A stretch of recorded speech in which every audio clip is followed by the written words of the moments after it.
গাড়ির ধাক্কায় আহত 2 পুলিশ কর্মী এবং 3 পথচারী।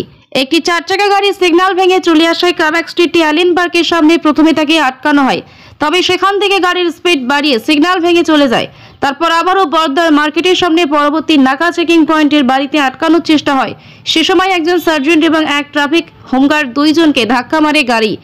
এরপর কন্ট্রোল থেকে খবর পেয়ে ফেমাস এবং থিয়েটার রোডে লাল করে দেয়।